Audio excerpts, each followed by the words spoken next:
Welcome, everybody, to another episode of the He's on Fire podcast. We are back. Not the full crew today. It's just going to be me and Amit just talking about week one of the new NFL season. Mostly centered around the Cardinals and all that good stuff, the positives, the negatives, and what to expect going forward. Not much Suns news in the world right now. If we have any time at the end, we'll talk about a couple things, some things we haven't been able to talk about on the pod. For everybody joining, thank you. I know we haven't been, consistent or uploading. There just hasn't really been much coming on, but the NFL season has started, so we're going to be dabbling in that at least for a little bit. If you want more Arizona sports content or Arizona Cardinals stuff in general, check out the Cardinal Rule with Joe. He's great. He's great with breaking down games and all that good stuff. And check out Jackie. Check out Kyler Bird and all the other great Arizona podcasts that are out there. But before we dive any further, let's bring in Amit. Amit, dude, how are you doing? How's life? And how's just family life in general? Well, it's been a rough summer. That's coming to an end. School season started. AYSO for my son, soccer starting up. I'm got a couple basketball tournaments I'm playing in that are coming up. Cool. But people have it worse than me, so I'm okay. I'm okay. That's good. Is the logo metallic, or am I tripping? Yes, it is. This is the helmet. It's got the yellow bell. This is the helmet from the 50th anniversary of the Cardinal season. So I think it's like 2014 or 2015, something like that. Oh, no shit. That's nice. I like that. Is that a yellow bill? Yeah, yellow bill. Oh, yeah. Nice. Yeah, I've never been a big fan of the green. The NFL did that forever. What's Yeah. going on, Nick? How are you doing? Top, yeah. But yeah, let's just go ahead and dive in with everything. We really haven't talked much about Arizona Cardinals football just throughout the summer, just because there really hasn't been much to talk about. Of course, we drafted Paris Johnson Jr. He was very sought after in the draft when he was our number one pick, and he had a lot of promise. And with this whole new regime coming in, there was a lot more questions than answers, really, and just we didn't know necessarily the direction this Arizona Cardinals team was going to go into, just because last year was such a letdown and disappointment in every facet. Considering when we started the podcast 2 seasons ago, we had an 8-1 start, and it just seemed like the perfect time.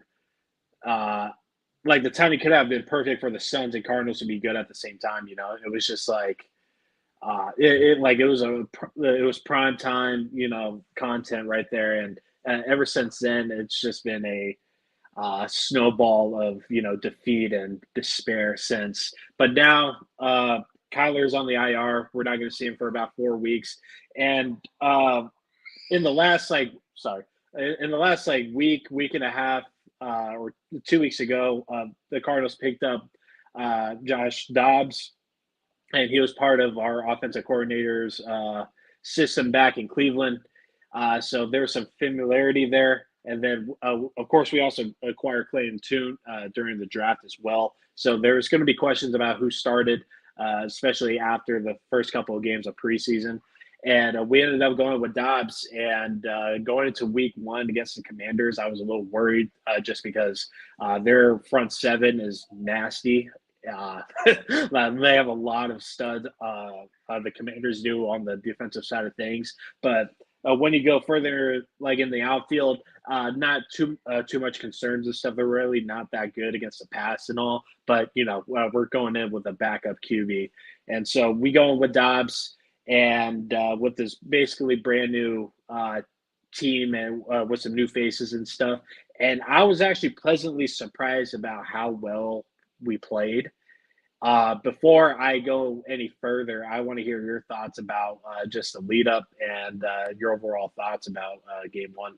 Yeah, I mean, I'll say this. Like, I know that everybody's just counting the Cardinals out. They're going to be the worst team in the NFL. They're going to have the worst record. They have the worst talent. I didn't see that. I saw something where there's potential for this team to actually make some noise because you got a new GM, you got a new coach, you got a really good draft class, and you already had some holdover talent that was all pro level talent on the team. Right. And you had some up and coming guys like Dennis Gardeck and some other guys, right? So I didn't say anything. I was silent when everybody else was just counting the Cardinals out because I'm like, let's just see what happens. Like things can manifest themselves into something better than what they thought. That happens every single season in the NFL where a team like the Giants last year were good because they have a new coach and a new draft class and whatever. And we saw what happened to them against the Cowboys, right? Like, so that first year, you got to expect like maybe there may be some unexpected, like the teams won't take them seriously. They'll win, whatever, right? So I just was going in thinking, okay, it's Sam Howell. Who the hell is this guy, right? And look, dude, if we had Kyler in this game, we win in a blowout. Yeah. Easy. Yeah. Blowout. I didn't want to say it, but yeah. Sam Howell is better than Josh Dobbs, and that's not saying a lot. All right. But I have some notes to the manager, please, sir. I have some notes for you and some complaints because why the hell is Zach Ertz the focal point of the offense when you have Hollywood Brown and Rondale Moore and James Conner? I'll say this: if you're going to cut a guy, you're going to cut Isaiah Simmons, cut Trey McBride. That guy is a waste of space. Only getting offensive penalties. Has he done anything positive in his 16 games last year and his game this year? Has he done anything positive for this team? He didn't play last year like that. But he didn't get in. But that's what I'm saying. Like he couldn't find. That means he couldn't practice well enough to get on the field. You know what I mean? Like he was healthy. It wasn't like he was and Zach Ertz got hurt last season. He got to start, and he didn't do anything. So I'm just saying, like, I'd rather have Isaiah Simmons than Trey McBride because I think you've seen the flashes of what he can do. But obviously that's in the past now. Who cares about that? But my bigger point is that the defense looked good, right? Very. The defense looked very good. They looked. Yeah. I don't want to say they look like the Eagles defense, but they had a lot of similarities to where they had playmakers at every level. They were getting pressure all over the field. They had guys flying all over the place. They had depth, even though these guys weren't considered talent, right? But like Gardeck making plays, Cam Thomas making plays. I can't say his name. Dimakiji or whatever. Yeah, making plays. Yeah. Zaven Collins making plays. I don't even know if Buddha made a play. Oh, he made a couple plays, I guess, a couple tackles. Yeah. But I think overall, like, there's talent on this team and there's depth, and they just got to find a ways to maximize the effectiveness of those players on defense. Offense, Paris Johnson's look good. Like, I actually have some stats for you if you want to hear them real quick about Paris Johnson. Go for it. Okay, so everybody knows he's from Ohio State and stuff, and he was absolutely dominant. So from the NFL Rookie Watch, this page on Twitter, Paris Johnson's NFL debut, he had 38 pass blocking snaps, 0 sacks allowed, 0 pressures allowed, and 0 hurries allowed. And then along with his teammate DeJuan Jones, who plays for I think Cleveland, basically the same stats as well. Ohio State linemen have always lasted in the NFL, and Paris Johnson is no exception. I mean, he was absolutely stellar, and Dobbs had plenty of time. He had plenty of time. We just couldn't get the ball out, in a sense. Here's the thing. This is what he was doing, and I don't know if this was like intentional in the offense or not, but when they made it a priority to get the ball to Rondale or even James Conner, it wasn't we're working every play, or Hollywood Brown. Those were first down plays, but he kept going to Ertz, and I'm like, that should be the third read in your when you're screening the defense. But he kept going to Ertz, and it was just incomplete, 5-yard pickup. You know, it was just, I had problems with that because I understand and the announcers kept like trying to tell us, oh, tight end is the quarterback's best friend when he's like unsure. And it's like, dude, like he's going there first. He's not even like looking anywhere else. Right. You know what I mean? On third down and long, he's looking at the tight end. He should not be going there. So I don't know if that's a play calling issue, meaning they're not drawing up the right plays in those situations, or he's just focused on the wrong player. Because you got some speed and talent on the outside, just use it. And that's the other thing is I didn't see him throw the ball down the field. Maybe he threw that one to Rondale Moore down the sideline on the wheel route. That was a nice one. Yeah. That was a nice one. And that was a design play. That was supposed to go there, and he did it. Clearly, yeah. Did he throw the ball down the field beside that? I don't think he threw it past 30 yards. I really don't think he threw it past 30 yards. I would even say like 20 yards. I don't know if he threw past 20. I mean, granted, he did throw an interception. That's good. Don't do that. Statistically, he did better than Sam Howell. Yes. So, yeah. Dobbs had 21 of 30 with 132 yards. Then Howell had 19 of 31, 202 yards, the 1 TD, and the 1 interception. Let's stick to the defense real quick because I want to talk about how good Zaven Collins looked. Like he looked like what you expected. Like what we did see from Isaiah Simmons and his sort of glitz and glamour that we saw the last couple of seasons with Simmons. But Zaven Collins was locked in, dude. Like he was scouting the field. He was ball hawking. That interception was nasty. Like he read that. Really easy. Again, it's Sam Howell, but Howell is pretty decent. I mean, I'm not gonna lie, but I don't think he's decent, bro. I don't think he is. Really? I think the difference between him and Dobbs when I was watching that game, when you can just compare those two quarterbacks, he had more poise. He could scramble in the pocket and find, when he threw that touchdown, the first touchdown, like he was able to scramble out, wait for the receiver to get open and throw it. Dobbs was not doing it. He threw three past 25 yards, but only one exactly. completion. Okay, that's what it felt like. Thank you, Mark.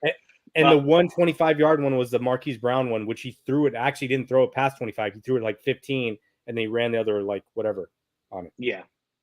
I believe that's the one. Yeah, but Zaven Collins, he looked great, and our run defense, we stopped the run completely. Like they could not get shit off. So Brian Robinson, he only had 19 carries and only 59 yards. Like they could not run a lick against this run defense.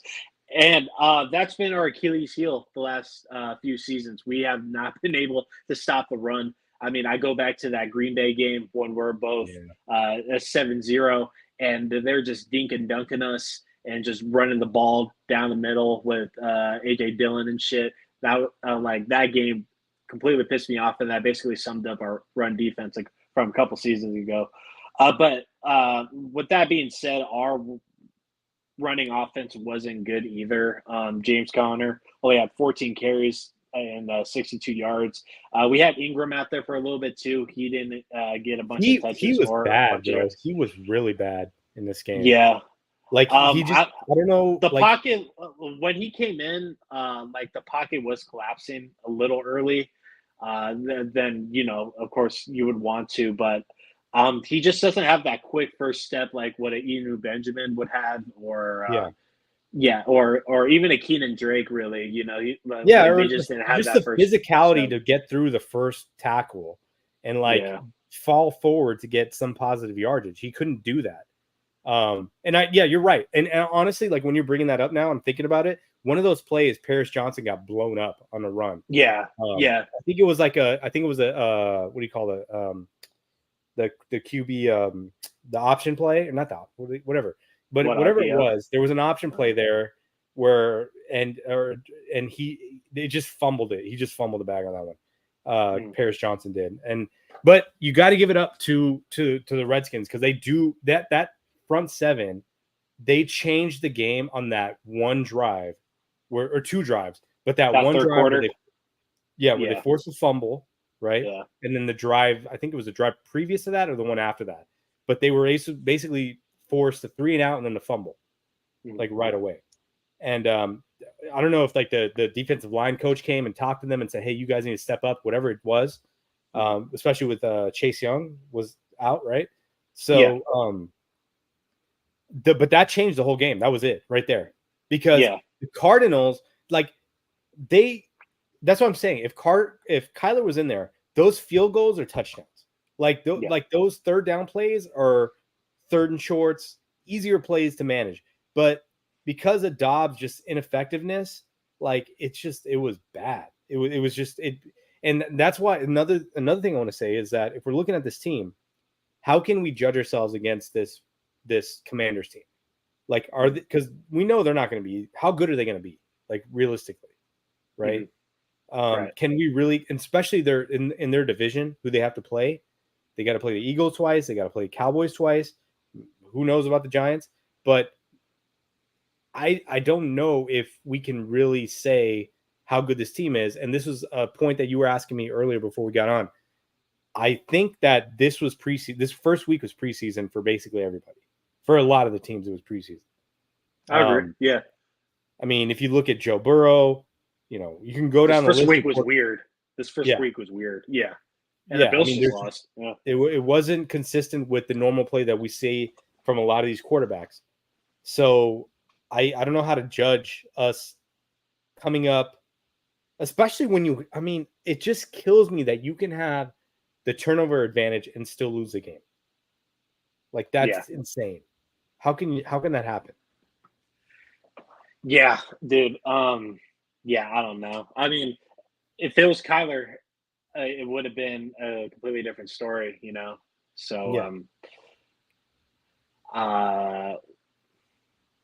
okay. Sorry, you're lagging on my.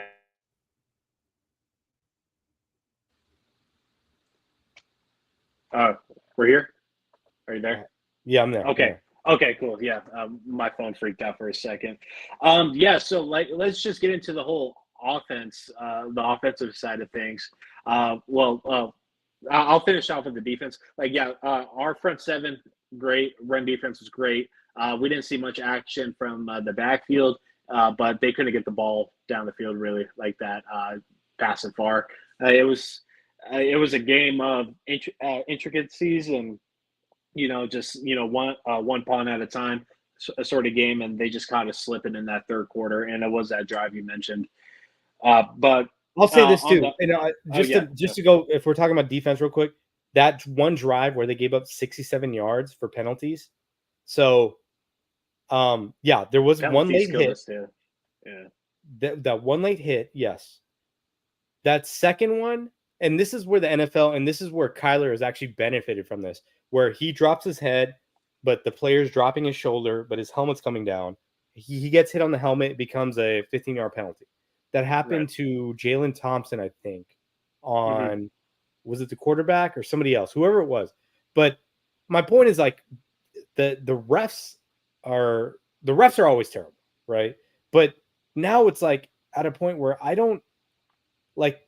They're just calling everything like nothing. Like you can't even play football. And I'm not saying that that's not a penalty. I'm not saying that that's not potentially like a concussion. What I'm saying is that the NFL has known this for years, and now all of a sudden they care. Like if you go watch that Will Smith concussion movie, if you read the book, if you just follow anything that the NFL does, like they know about concussions, and now all of a sudden, like if a guy is, his helmet grazes another guy's helmet because he dropped his shoulder, because the other guy dropped his shoulder, it's an automatic 15-yard penalty. And I think this is stupid. I think it's stupid. It can be the downfall of the NFL in some way if they continue to just like referee this way, but it's the NFL. They'll probably figure it out.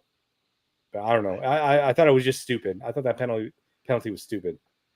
That late hit on the sideline, I kind of understood why he threw that one for sure. That one. Oh yeah, that one for sure. Yeah.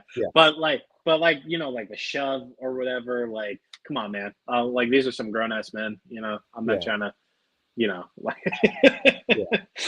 But Mark says that exactly my thoughts right here. We played a lot better than I thought, and that's basically, the message of this whole podcast tonight is we played a lot better than I thought we would, and a lot of people were bashing this team, rightfully so. I mean, we don't have a good history, but we're starting basically brand new, and then we have a franchise quarterback coming in a few weeks that can really put some life back in this offense with some offensive freedom with the shit that he wants to do. I feel like Cliff really held this offense back and didn't play to the strengths. And I'm not saying Gannon or Drew or the rest of the crew can do that, but what I got to say on the offensive side of things, I did like the play calling for a sense, even though it was constructed for a backup QB. Rondell Moore was running north and south. He looked he looked good. And then Hollywood Brown, his slant routes, his hooks were clean. Zach Ertz should have caught that ball when they were in the red zone. That could have we could have won by like one if he would have caught that, but we settled for a field goal. But there was just a lot of good route running, and our guys were getting free and pretty open. And I think not a lot of people caught that, but I think that's pretty good. And I get it. Dobbs was our QB and stuff, and of course we didn't get the ball to our guys like that. But if Kyler, like you said, if Kyler was in that starting position, or if we just had a better backup QB, we probably win this game. I mean, it's pretty clear because just better poise in the pocket. If we had Sam Howell, we would have won this game. Yeah, honestly, yeah. I mean, but here's the thing, going to your point about Zach Ertz not making that catch, and I'm not trying to age shame because I'm old too, but how come Trey McBride can't get in front of Zach Ertz in terms of the starting lineup?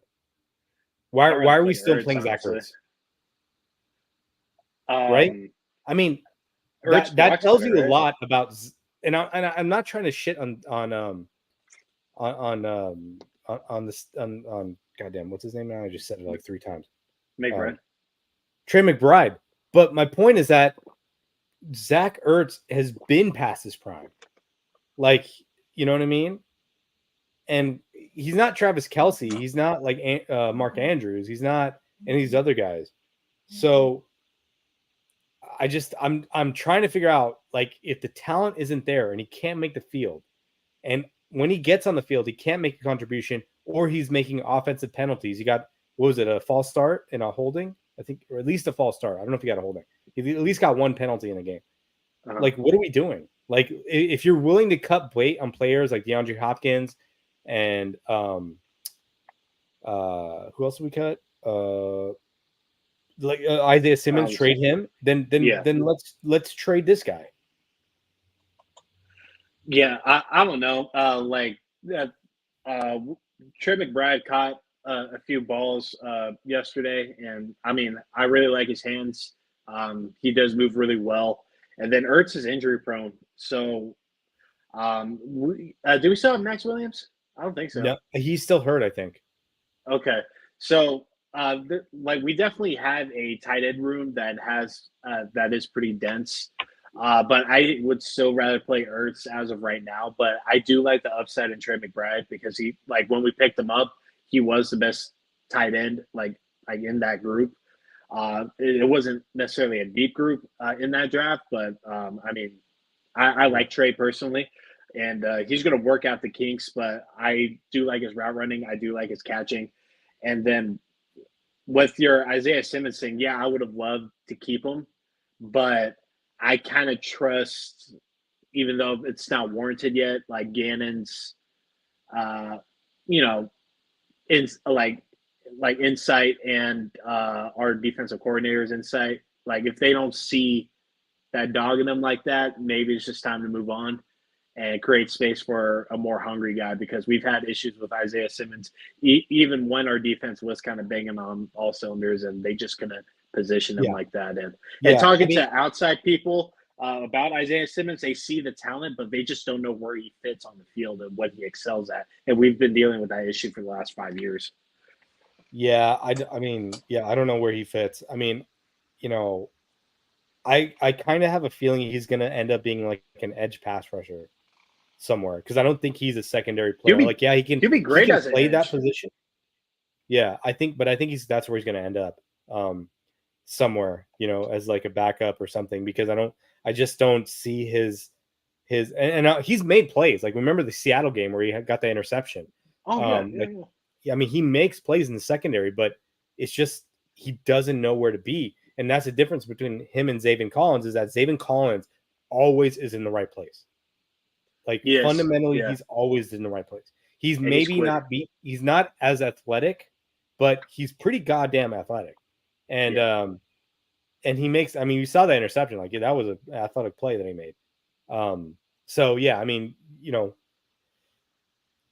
moving forward, I mean, yes, we got to trust the organization. We got to trust what they're doing. Um, they cut bait on some players that maybe was a little bit earlier than the fans wanted to, but I like the direction of this team, especially when Kyler comes back. And mm-hmm. worst comes to worst, Kyler comes back. The season isn't great. Maybe he doesn't play great. And then we are going to probably have a high draft pick if we want to get Caleb Williams. I mean, from what I've watched, I don't see how he does more than Kyler does at this moment. But Specs, just keep your 40 ball, man. You got that 40 ball, just keep that in your pocket. We'll see how you guys do at the end of the season, all right? We'll see how you guys do at the end of the season.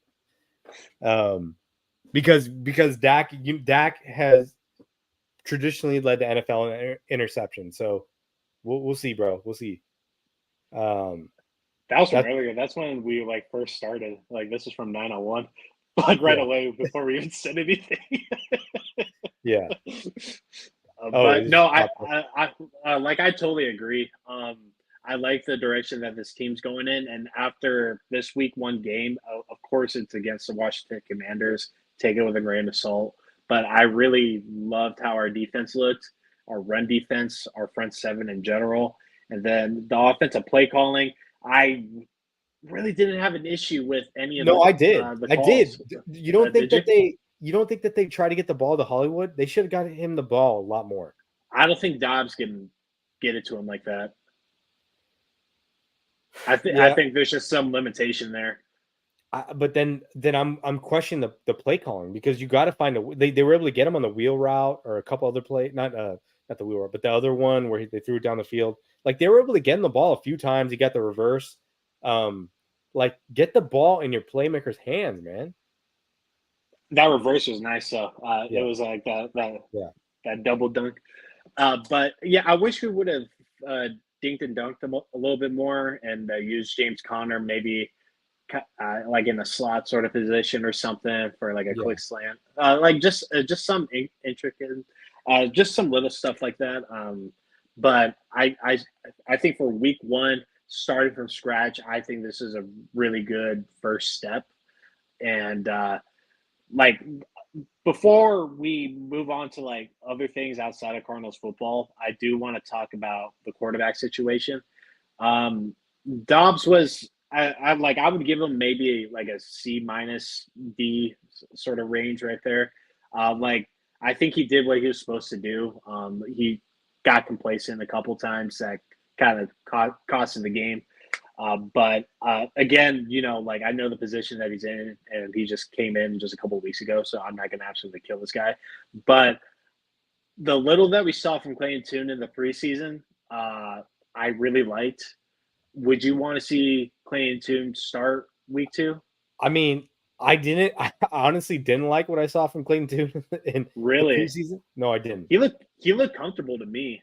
And he looked comfortable, but he also missed a lot of throws and he missed a lot of reads. But I would say I'd rather do that than do what we did last week. Okay, I'll take that. I'll do that. Yeah, for sure.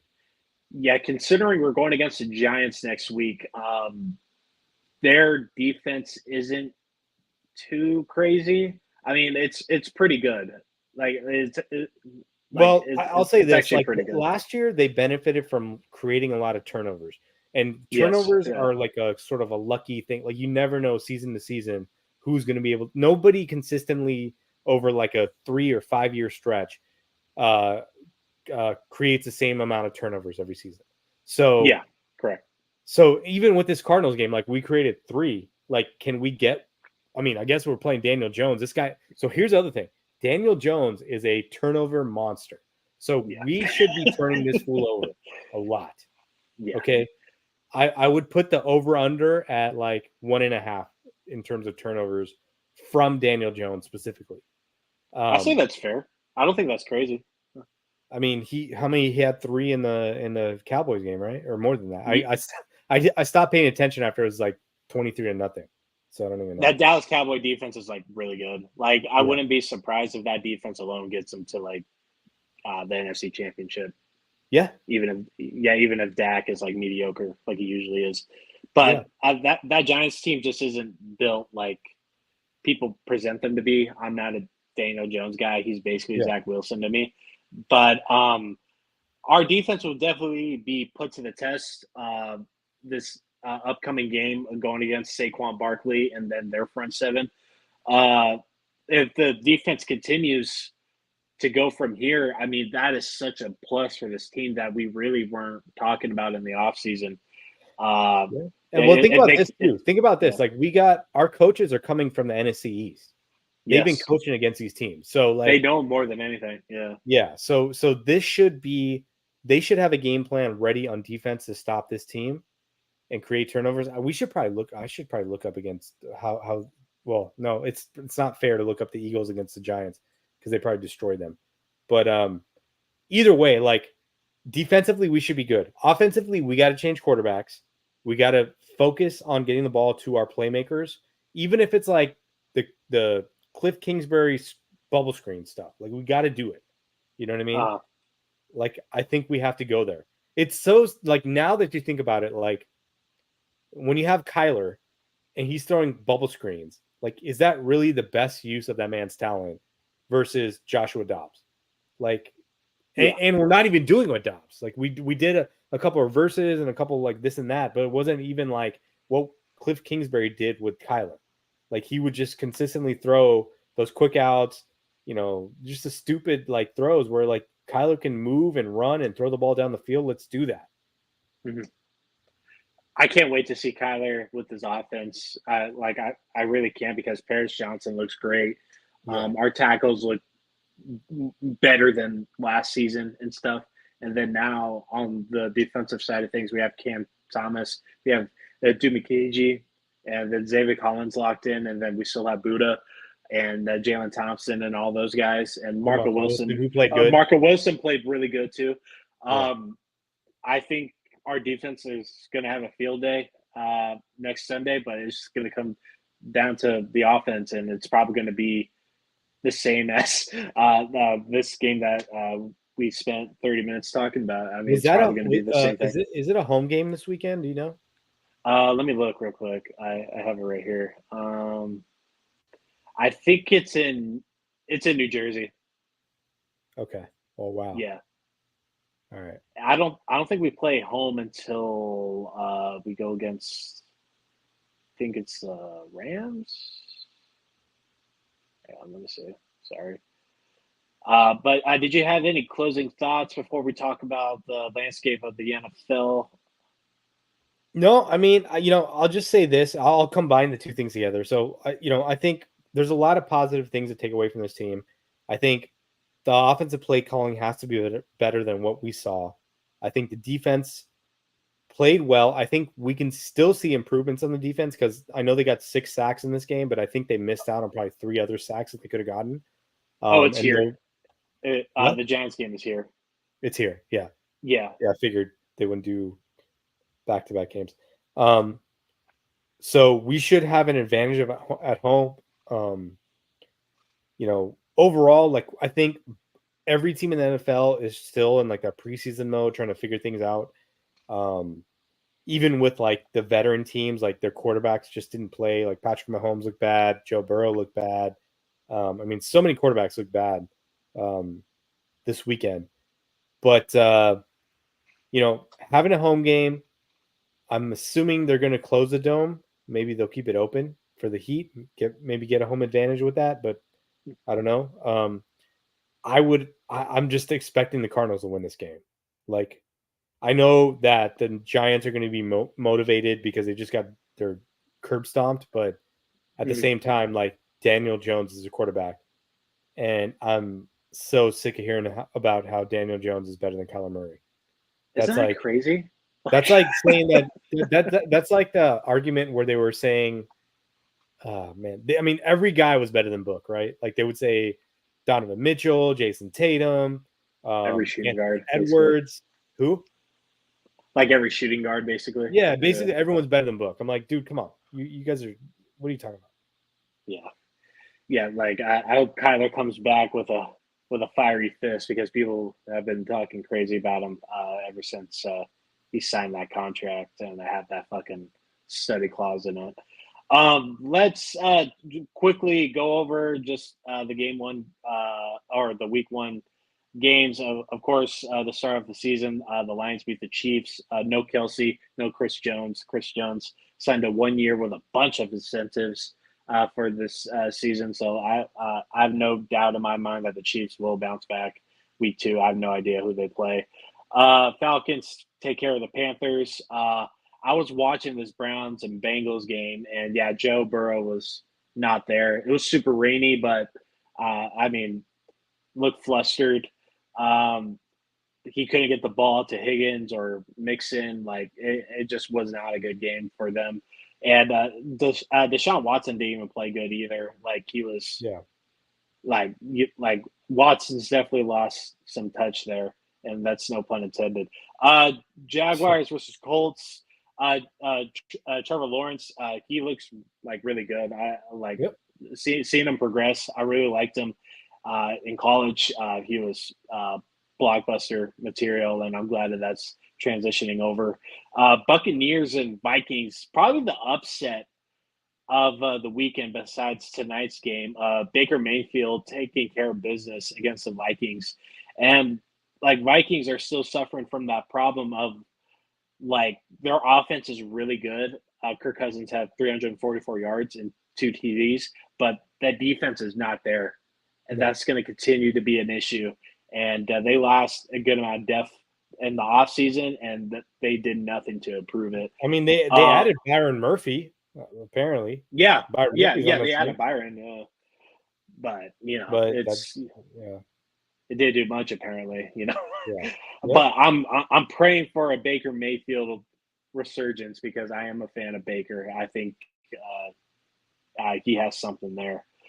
Titans and Saints. Saints took care of business, winning by 1 at the end. I don't know if D-Hop caught anything that game. Let me actually look real quick. It doesn't matter, man. He's not going to catch anything from Ryan Tannehill. Tannehill is a terrible quarterback. He had 7 receptions, only for 65 yards, but he had 13 targets. But yeah, Tannehill was not good that game. I watched like a half of it, and it was not good. But yeah, Saints took care of business there. Niners, Steelers, no competition. Brock Purdy looked good. Christian McCaffrey looked, what he always looks like, and Brendan Ayuk always eating. The Niners are going to be scary if Brock Purdy can progressively continue to get better. The Niners are definitely going to be favorites. I mean, that game was actually one I really was interested in because the Steelers always have a solid defense, and there was a lot of hype between George Pickens and Kenny Pickett. If these guys could be the next like Roethlisberger and whatever receivers they've had, could be they weren't good, and I wonder because I figured after one season that NFL defenses would figure out how to play Purdy, especially a team like the Steelers, and the fact that they just got completely waxed by them. I'm just wondering, it's going to be interesting to see over the course of the season how good Purdy is because I really thought he was limited. I thought that they had him. He was a system. He's like a He's like a Kirk Cousins to me. Yeah. Kirk Cousins guy, just system guy. That's it. So we'll see. We'll see. It's interesting because, this is only game one. There's 16 more to go. We'll see how good he can be over the course of that, especially in the division. But yeah, I don't know. I'm still skeptical about him. The Niners' biggest issue is, their health. They're basically like the Clippers. It's like their health always is in question. And but the health of the quarterback, though, the health of their main quarterback, you're right, like their main positions, like quarterback, McCaffrey, maybe Ayuk or like Dabo or Debo, but like their defense is so deep. Like their defense is really deep. Their offensive line is good. Yeah. They've just built a really good roster. They may have the most talented roster in the NFL outside of maybe Philly. Yeah, no, it's definitely them too that have like the deepest teams. Yeah. But yeah, if like Purdy is basically like I feel like a better starting version of Jimmy G, and we'll talk about Jimmy G in a minute. But he's a system guy, and that's what Shanahan does best. He can find those system guys and make it work. But moving on to the Texans and Ravens. Ravens took care of business, kind of no competition. CJ Stroud, he did have 242 yards, no interceptions, but no TDs either for him. But solid start for him, Packers and Bears. Jordan Love had a really, really good game, 3 touchdowns. The offensive line is nasty. The defense isn't as good, but it's still really good. Perfect scenario for Jordan Love. He had the 3 touchdowns, 245 yards. Fields did not show up at all. The Packers still own the Bears, fortunately. And Justin Fields is another guy that people kept on saying that he was better than Kyler Murray. And it just goes to show that, like you need to watch the games, and you'll see. Yeah. Well, you need to have more than like one season under your belt too. Like right. Whatever it is, right? Like, Kyler's got, if you go down to Kyler's greatest hits, Justin Fields doesn't have anything even close to his top 10.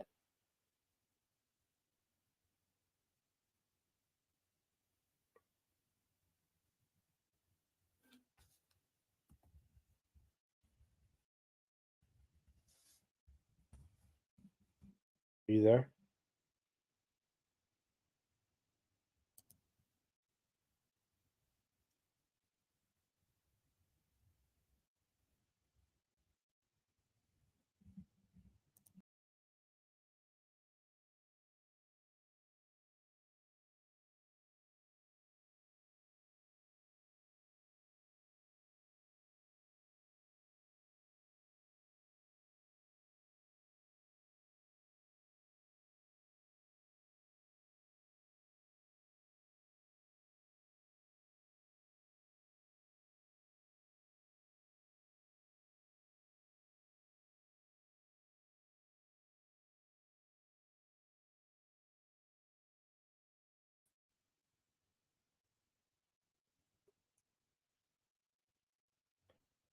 Well, I'm up in the J. I think we had some internet connections, some IT problems.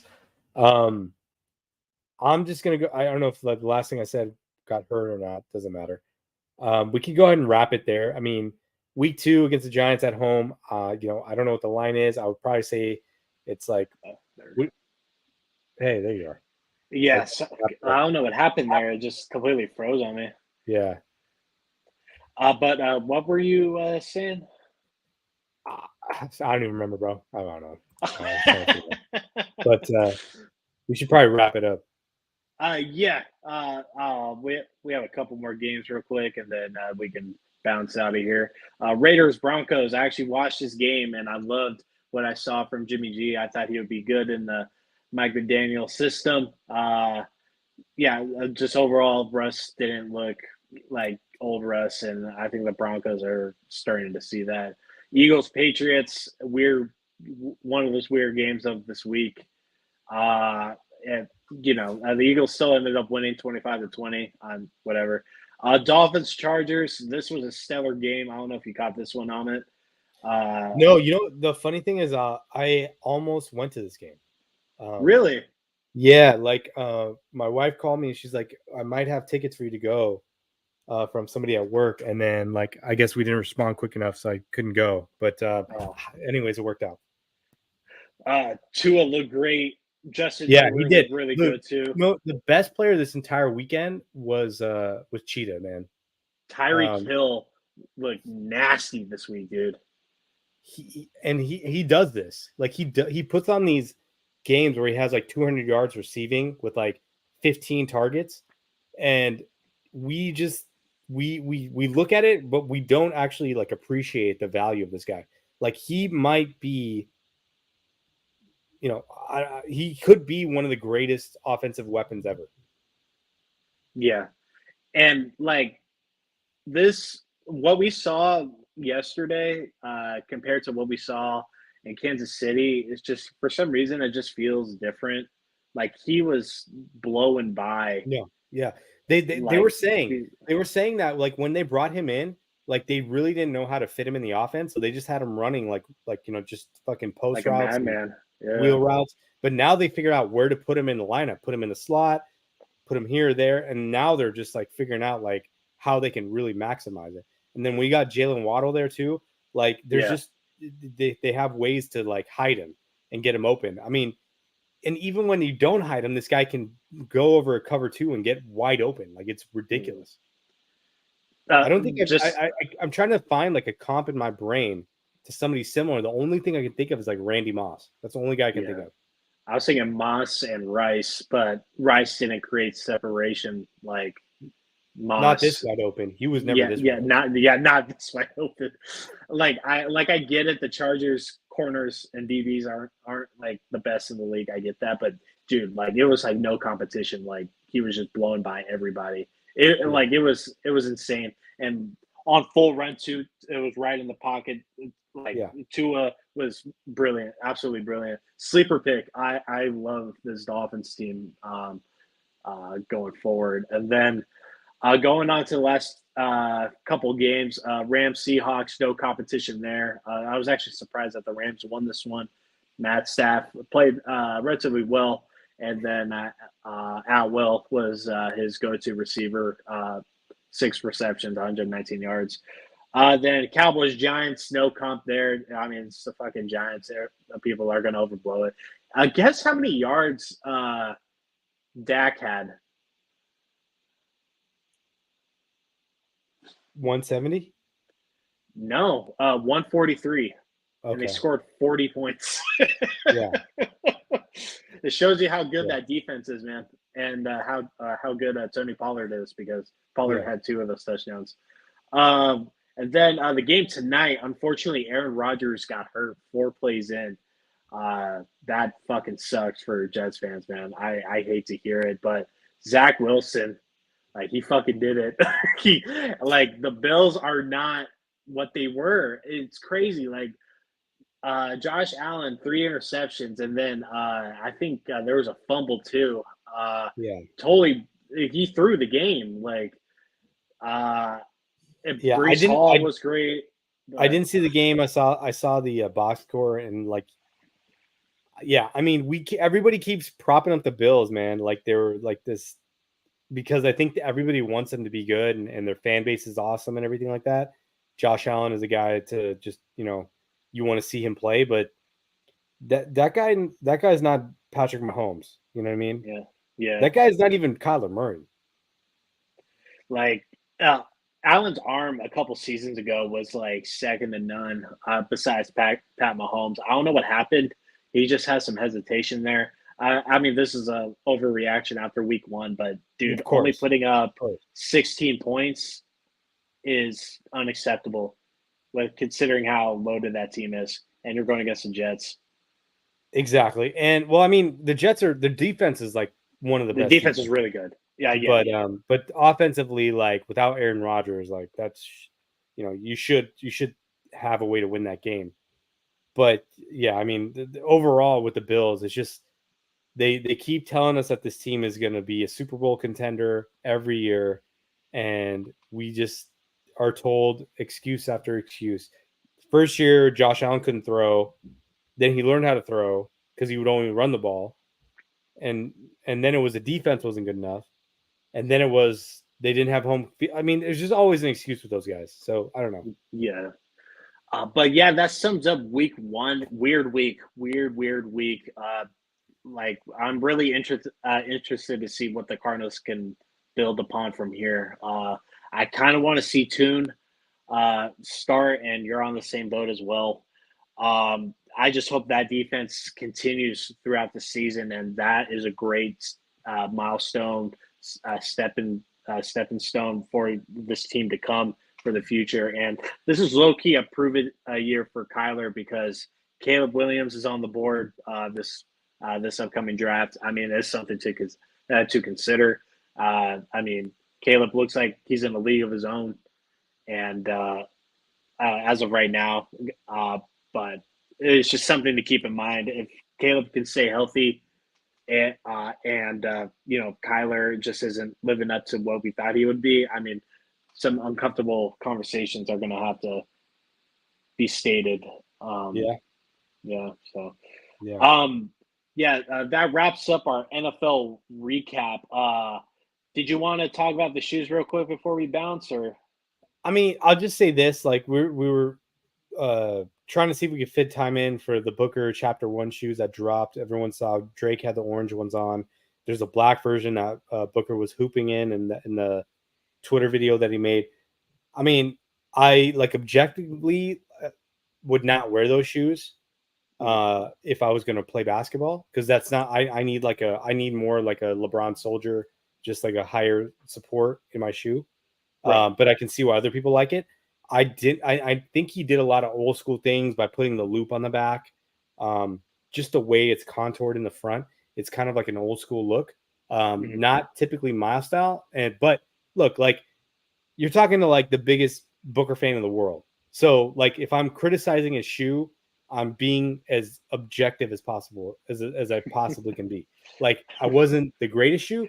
It wasn't the greatest shoe for me, but it could probably grow on me. I have to see it in person. That's the other thing. I haven't seen it in person yet, so I couldn't tell you that. It's all about the performance for me. This is a basketball shoe, and I don't really care about what color it is as long as it performs well. I mean, I had a bunch of Kyries, I had a bunch of Kobe's, I had a bunch of Paul Georges, and those are three of the best basketball shoes ever. And I wore LeBron Soldiers too when I was playing more down in the post and such. Yeah. You know, I needed that ankle support, but it all comes down to the performance for me. I'm not crazy about the Greek Freaks. I'm yet to get my hands on some Jaws. I really like those that black pair that you put out, but it was fucking $400. Like, who's paying that? All the Jordan shoes suck. I'm not even going to talk about them. But with Booker being under Nike and Phil Knight putting this all together, having this Kyrie replacement, I really hope they do Booker a service and give him a proper rollout and just really flushes out as much as possible, because I think Book deserves it.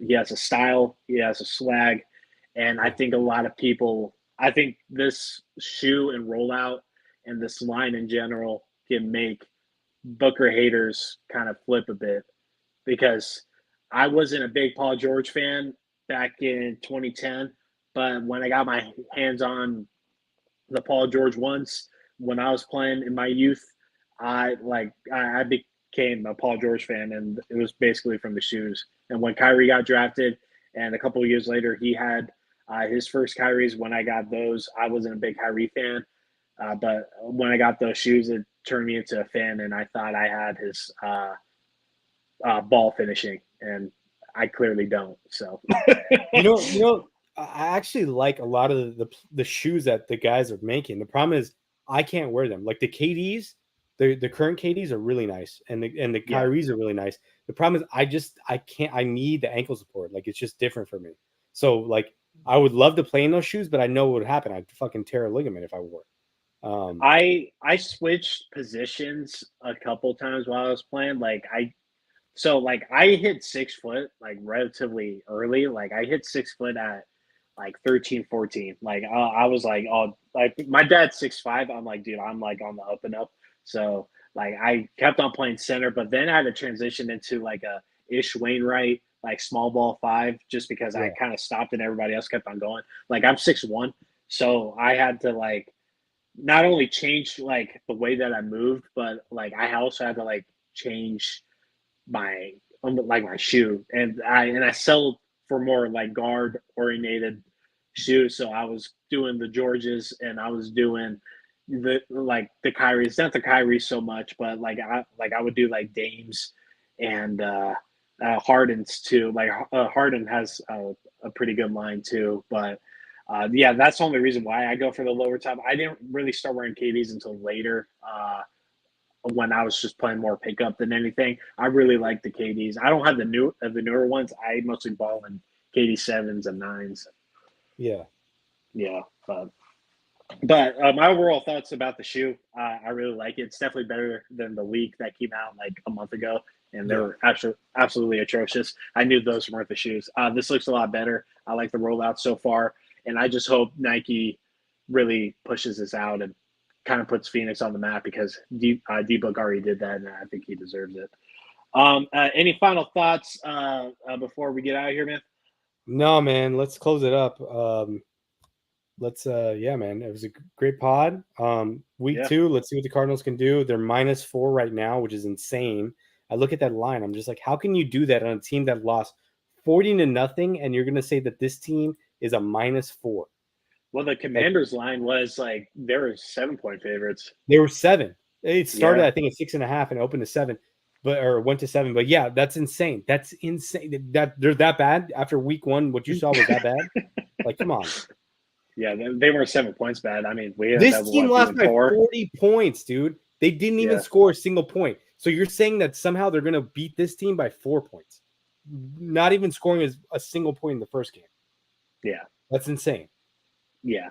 It's New York journalism, Yeah. like it's like the Lakers, like they're Yeah. always going to be like the favorites in some sort of sense. But I'm really excited for week 2. I'm keeping open ears to see if there's going to be any QB changes. Gannon already said that Dobbs is going to be starting on Sunday. That's subject to change, but I'm looking for if the offensive consistency just gets a little better, and then the defense continues from week 1. But yeah, that wraps up just about everything for everybody that joined. Thank you so much. If you want to check out more Cardinals content, please check out Arizona Sports Underground and check out the Cardinal Rule. And Joe does great work covering the Cardinals in a lot shorter episodes than what we do. So, Amit, any words of wisdom before See you we guys, end the man. stream? All We'll right, see you cool. guys. Have a good one, y'all. Like.